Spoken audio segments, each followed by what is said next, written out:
When I was in high school, you tell someone, hey, I'm going to LA for the weekend. Hey, I'm in California. Hey, I'm in LAX. That used to mean something. That used to be high profile. Hollywood. Grand Theft Auto San Andreas. California used to be, it used to mean like the pinnacle of fame and status. But now, guys, what liberal policies have done to California and how they ran it down into the ground, this state, I don't think that the damage that has been done to California, the precedent that has been set for criminals in California, I don't think that can be undone. Just this past election, Californians had an opportunity to try something new, try some policies that will work. They didn't vote Larry Elder, and more importantly, people voted Democrat during the governor election for California overwhelmingly. So I don't see this issue turning around anytime soon. The fact of the matter is, liberals, they have soft policies when it comes to crime, and this is a good eye opener. I'm glad that I'm glad that this is happening so people can see this is the result when you have soft on crime policies. This defund the police, Black Lives Matter narrative. This is what you get. You get crimes and you get more bolder crimes that are happening out in the open. The reason why these criminals aren't afraid to do these smash and grabs, this organized crime, is because they don't fear getting caught.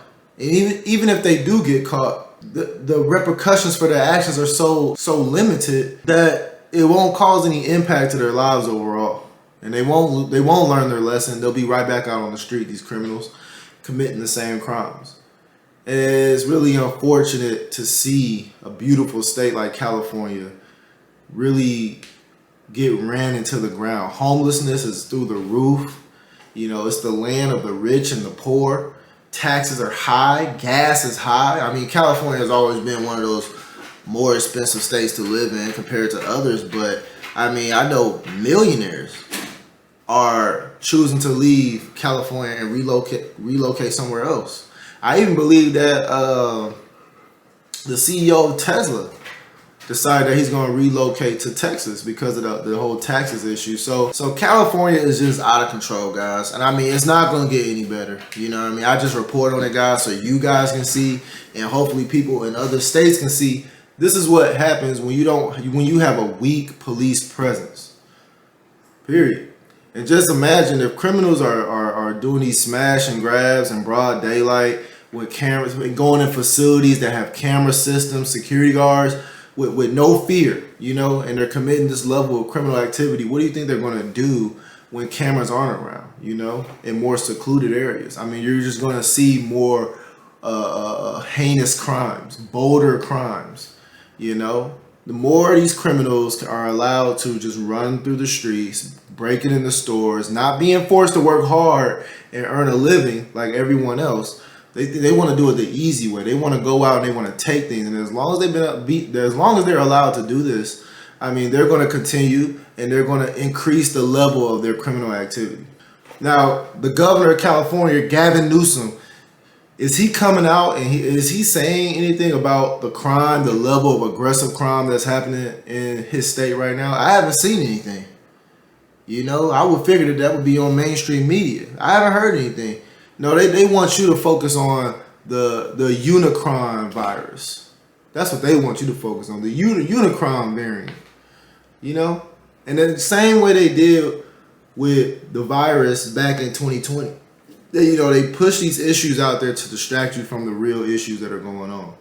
The reality is, I think crime is a nationwide pandemic, and it's not being addressed appropriately because the people who are in charge right now don't want to address it. Some people, I believe, they want the poverty, they want the crime to surge in these areas, right?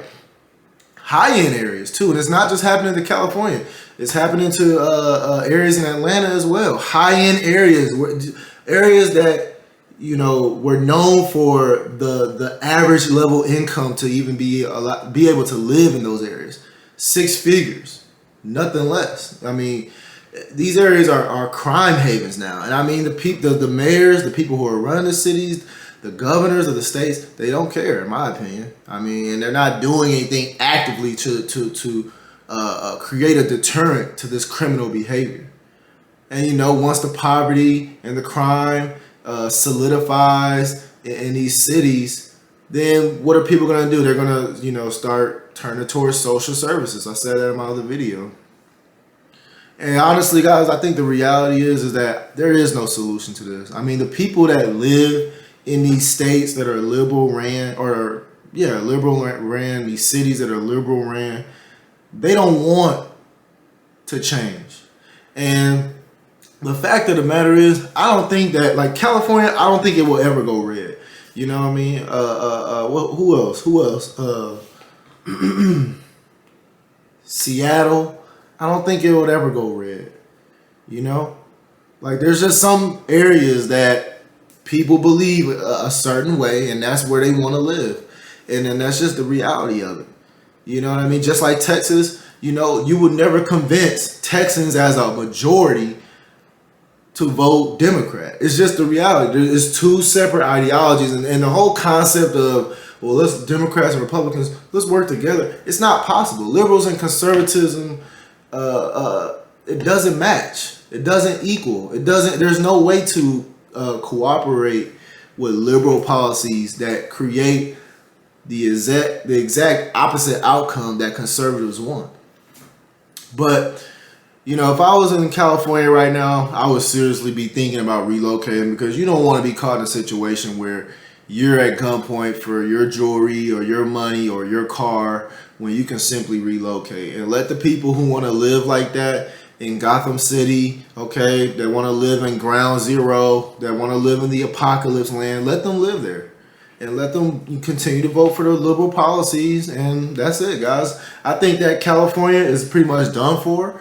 Obviously, the people who are of a certain status aren't affected by the crime that is happening. For the most part, obviously, anybody can be touched. But for the most part, rich people, they're not really affected by this low-level crime that's happening in these areas, right? But the working class people that decide to live in California, they are affected. But, I mean, this is a window to people, anyone who's ever considered defunding the police, anybody who's ever considered, you know, liberal policy, voting Democrats. I mean, now you see the result of these soft on crime policies. Now you see the result of these policies that don't offer any opportunities in these impoverished areas. This is what it turns into, guys. You can't even open up a business in these areas, because getting robbed is a likelihood. And I can only imagine the insurance companies too. Nobody's talking about that. If somebody wants to open up a business near an inner city, somebody wants to open up a business in California, I can only imagine what the insurance for opening a business would cost in these areas.